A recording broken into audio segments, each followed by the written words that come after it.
Hello guys, તો હું ઘણા દિવસ પછી પાછી આવી ગઈ છું નવો વિડીયો લઈને। તો આજે હું બનાવું છું ભાજી પાઉં। તો ભાજી પાઉંની બધી તૈયારી મેં કરી લીધી છે। તો હવે હું તમને બતાવું કે ભાજી પાઉંની તૈયારીમાં મેં શું કર્યું છે એ ચાલો તમને બતાવી દઉં। તો આ મેં બાફીને રાખ્યું છે। આમાં મેં બાફવામાં લીધું છે એક બટેટું, એક જ બટેટું લીધું છે, થોડુંક ફ્લાવર, એટલું ફ્લાવર, એક બેંગન અને પછી મેં લીધું છે થોડીક કટકો એક દૂધી। એ ચાર વસ્તુને મેં બાફી અને આ રીતે ક્રશ કરીને રાખી દીધું છે। પછી મેં લીધું છે આમાં આદુ, મરચા અને લસણની આવી કણી કણી રાખવાની છે। મિક્સચર છે એ આમ ચાલુ બંધ કરી અને કરવાનું છે। પછી મેં લઈ લીધી છે ટમેટાની પ્યુરી।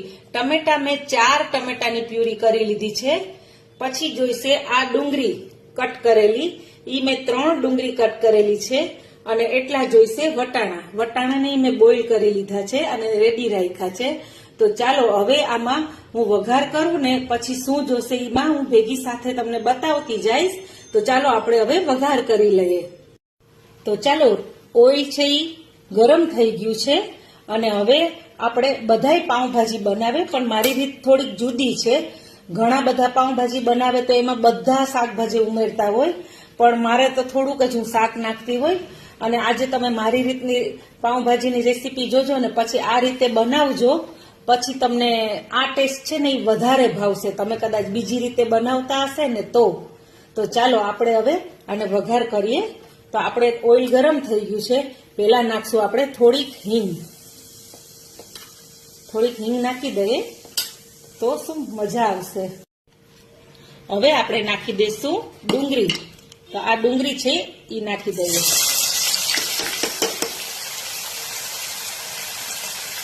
હવે આપણે આ ડુંગળીને કરશું ગોલ્ડન બ્રાઉન।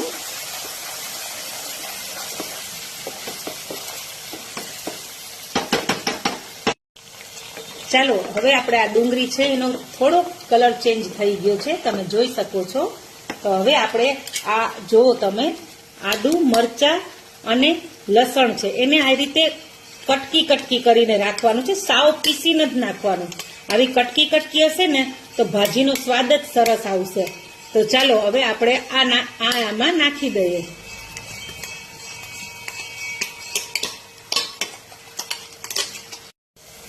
આ તમે જોઈ શકો છો કે આદુ, મરચા અને લસણ એ મેં ઝાઝી ક્વોન્ટિટીમાં લીધું છે, કેમ કે આ તમે ઝાઝુ નાખશો ને તો તમારી ભાજીનો સ્વાદ એકદમ સરસ થશે।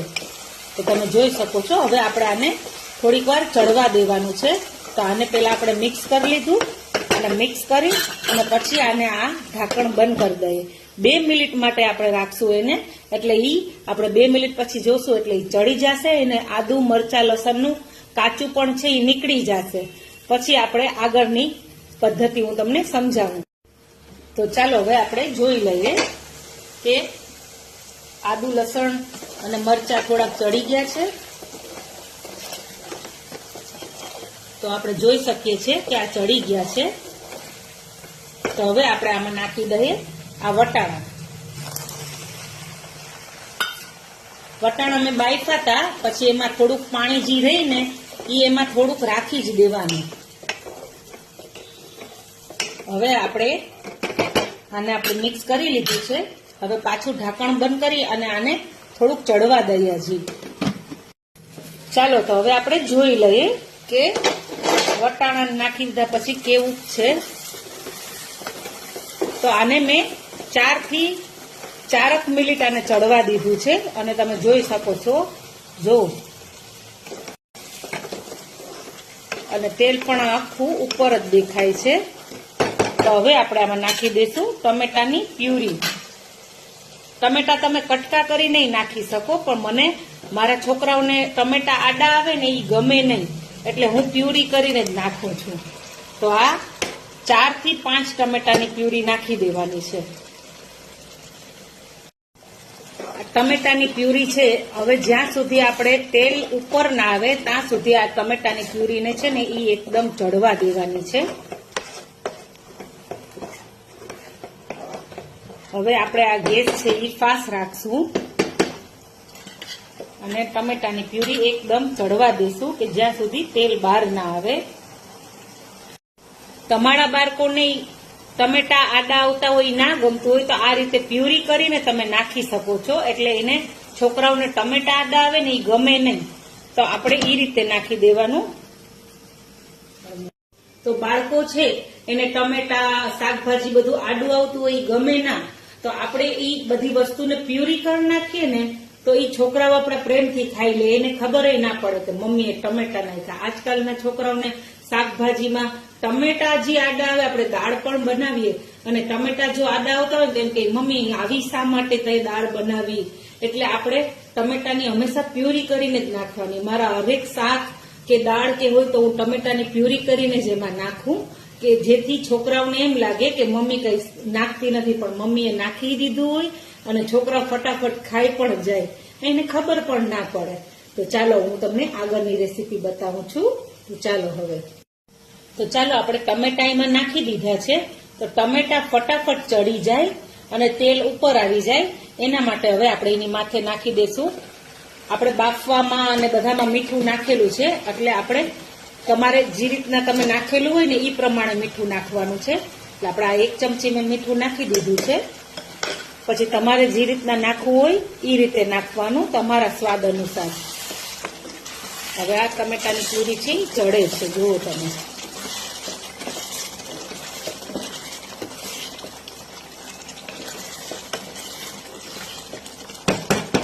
હવે આને આપણે ઢાંકી દઈએ થોડીક વાર. એ આખું તેલ ઉપર આવી જશે ને પછી આપણે શાકભાજી નાખવાની છે, જે અમે આ ક્રશ કરેલું રાખ્યું છે એ.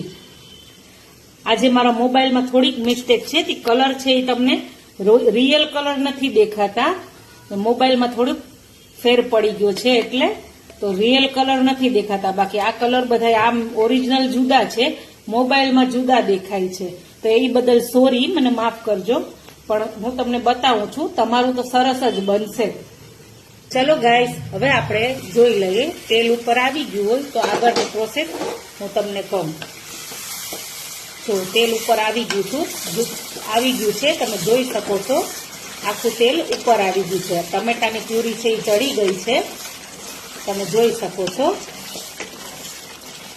હવે આ જે બેટર છે ને એ તમારે આ રીતનું ઢીલું જ રાખવાનું છે. આમાં જે બાફેલું પાણી હોય એ પાણી છે એમાં જ બાફી નાખવાની છે બધી વસ્તુ, અને આ રીતના ઢીલું રાખવાનું છે, કડક નથી રાખવાનું. ને તમે જોઈએ તો થોડુંક હજી આમાં પાણી તમે નાખી શકો છો. આ જો એટલું પાણી છે એ આ ભાજીનો વાટકો છે, એ આપણે હજી નાખી દઈએ. અને આ વસ્તુ છે એ ઢીલી હશે તો છે ને ભાજીમાં તેલ દેખાશે અને ભાજીનો સ્વાદ પણ સારો થશે. તો હવે આપણે આ વસ્તુમાં તેલ ઉપર આવી ગઈ છે, ટમેટા અને ડુંગળી ને વટાણામાં ને, અને આ ચડી ગયું છે બધું. અને હવે આપણે આમાં નાખશું આ બધી શાકભાજી. તો તમે જોઈ શકો છો આ શાકભાજી મેં નાખી દીધી. તમને એમ થતું હશે કે મેં હજી મસાલા કેમ ના નાખ્યા, તો મારી રીતમાં એવું છે કે હું પાઉંભાજી બનાવું તો ચટણીની ભૂકી, ગરમ મસાલો એ બધું માથેથી નાખું. માથેથી તમે નાખો ને તો તમારી પાઉંભાજીનો કલર સરસ લાલ આવશે અને જરાય કાળી નહીં પડે. બાકી આજે આપણે તમે ઘરમાં પાઉંભાજી બનાવો તો પાઉંભાજીનો રંગ છે એ કાળો પડી જાય. તો મસાલો હંમેશા ચટણીની ભૂકી છે, ચટણી પાવડર એ માથેથી જ નાખવાનું, પહેલેથી નહીં નાખવાનું. પહેલેથી તમે નાખી દો ને તો ચટણી પાવડર છે એ પહેલેથી નાખી દો તો પાઉંભાજી છે એ કાળી પડી જશે. હવે આપણે આ શાકભાજી નાખી દીધા છે, તો હવે આખું તેલ હજી પાછું ઉપર આવશે. જેમ ટમેટાની પ્યુરી નાખીને ઉપર આવ્યું ને એમાં શાકભાજીમાં હવે આ ચડશે ને એટલે તેલ ઉપર આવશે. પછી આપણે કરશું મસાલા અને પછી થઈ ગઈ આપણી પાઉંભાજી રેડી. તો ચાલો હવે આપણે આ ઢાંકણ છે એ કરી દઈએ બંધ અને આને ચડવા દઈએ, 2-3 મિનિટ માટે ચડવા દઈએ. તો ચાલો હવે આપણે આ જોઈ લઈએ. જો તમે, મેં એક વખત પહેલા પણ ખોલીને જોઈ લીધું હતું, હલાવ્યું હતું એક વખત. એટલે આ બેટર છે એ 5 મિનિટ પકાવ્યું છે, મેં ચડવા દીધું 5 મિનિટ. તમે જોઈ શકો છો તેલ ઉપર આવી ગયું છે. હવે એક વખત મેં પહેલા પણ હલાવી લીધું હતું ખોલીને, એટલે 5 મિનિટ સુધી આને ચડવા દેવાનું છે. અને આ બેટર છે ને એ આપણે હાથમાં ઉડે બહુ, એટલે ધ્યાન રાખવાનું. જોઈ શકો છો તમે તેલ ઉપર આવી ગયું છે. હવે આપણે આમાં એક અડધું લીંબુ નીચવી લઈએ એટલે હજી તેલ આખું ઉપર આવી જશે અને આપણે થોડુંક ખટાશ પણ આમાં આવી જાય એટલે અડધું લીંબુ મેં નીચવી દીધું છે. હવે આપણે આમાં હલાવી અને 1 મિનિટ ઢાંકણ બંધ કરી દઈએ. જોઈ શકો છો તમે તેલ કેટલું ઉપર આવી ગયું છે. તેલ ઉપર આવી ગયું ને હવે આપણે આમાં 1 મિનિટ પછી મસાલો નાખી દઈશું. મસાલો કઈ રીતે ચડાવવાનો એ હું તમને બતાવીશ. ચાલો 1 મિનિટ માટે હવે હું આ ઢાંકણ બંધ કરું છું એટલે ઉડે નહીં આપણે.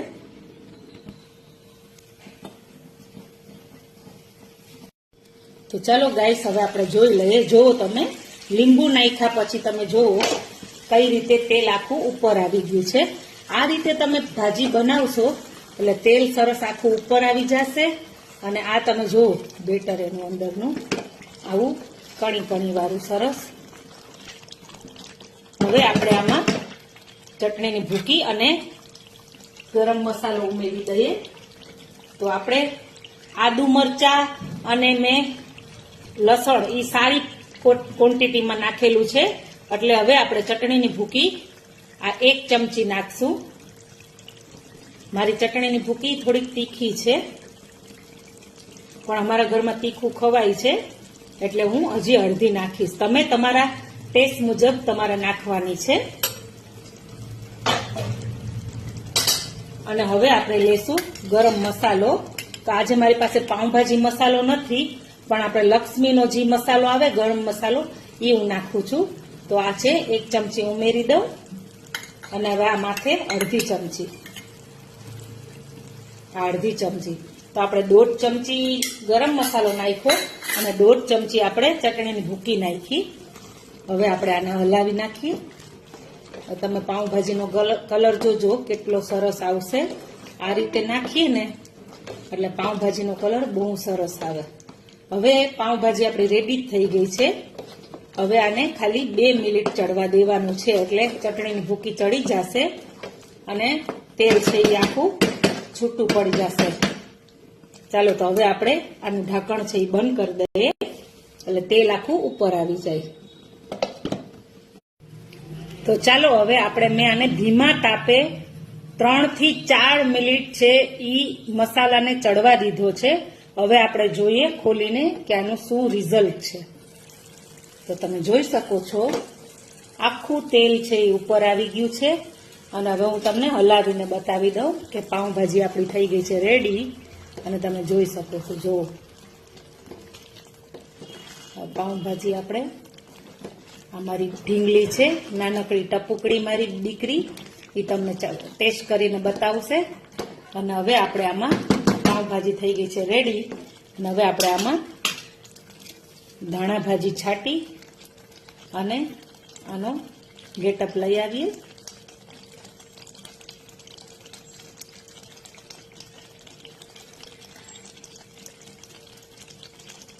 ધાણા ભાજી છાંટીને આપણે આને ગાર્નિશ કરીએ. એકવાર પહેલા ધાણા ભાજી થોડીક છાંટી અને આ રીતે હલાવી નાખવાની. પછી હલાવી અને પછી પાછી થોડી ધાણા ભાજી નાખવાની. બધામાં પાલકને નાખે છે પણ હું નથી નાખતી કેમ કે મારા ઘરમાં છે એ મારા બાળકો નથી ખાતા. એટલે તો તમારે પાલક નાખવી હોય તો જ્યારે આપણે ડુંગળી વઘારીએ ત્યારે તમે સાથે એમાં માથે નાખી શકો છો એટલે તેલમાં પાલક ચડી જાય. તો હવે આપણે આ પાઉંભાજી છે એ રેડી થઈ ગઈ છે અને હવે હું તમને પ્લેટમાં સર્વ કરીને બતાવીશ. તો આ તમે જોઈ શકો છો પાઉંભાજી થઈ ગઈ છે રેડી. અને હવે આપણા ધાણા ભાજી છાંટી અને આપણા ઢાંકણ છે એ 1 મિનિટ માટે બંધ કરી દઈએ. અને હવે હું તમને પ્લેટ ગોઠવી ને તમને હું બતાવીશ કે ભાજી કેવી થઈ છે. અને મારી નાની ટપુકડી છોકરી તમને ટેસ્ટ કરીને બતાવશે કહેશે તમને કે કેવી થઈ છે. તો ચાલો આપણે પ્લેટ ગોઠવી લઈએ. તો ચાલો ગાઈસ જો આ મેં તમને રેસીપી જે રીતના બતાવી છે એમાં મેં તમને પહેલાય કીધું કે 1 બટેટું એટલું જ ફ્લાવર નાખ્યું છે, એટલો કટકો દૂધી અને એટલું જ છે એ બધું એટલું નાખ્યું છે. તોય આપણે આ ભાજી છે ઈ 8 થી 10 જણાઓને થઈ જાય. એટલે તમે એક બટેટું, એટલું ફ્લાવર, એક જ નાનું એટલું રીંગણું ને એટલે જ કટકો દૂધી નાખ્યું તોય એટલું બનેલું છે ભાજી. એટલે ભાજીમાં વેજીટેબલ બહુ ઓછું બાફવાનું. અને ચાલો હવે મારી ડોટર તમને ટેસ્ટ કરીને બતાવે છે. તો એની પ્લેટ થઈ ગઈ છે, તો ચાલો હું તમને બતાવું. હાય જેશિકા.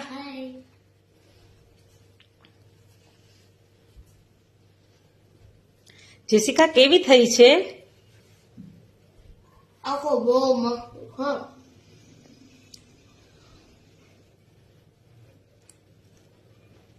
મમ્મી આ તો બહુ મસ્ત બની છે. બહાર જેવી છે કે બહારથી ફાઇન બની છે બેટા? બહારથી ખાઈ. બહાર પાઉંભાજી છે એ આવી નથી બનતી, આવી નથી મળતી. અને આ જે મેં બનાવી છે એ બહુ જ સરસ બને છે. તો તમે આ રીતે બનાવશો તો તમને પણ ભાવશે. તો ચાલો ગાઈસ, મારી ડોટરે તમને કહી દીધું કે કેવી બની છે ભાજી. તો હવે હું તમને કહું છું કે તમે આ રીતે બનાવશો, મારી જ રીતે ભાજી બનાવશો તો પાઉંભાજી બહુ જ સરસ બનશે. તો ચાલો હવે આપણે નેક્સ્ટ વિડીયોમાં મળશું. તો જય શ્રી કૃષ્ણ બધાને, બાય બાય.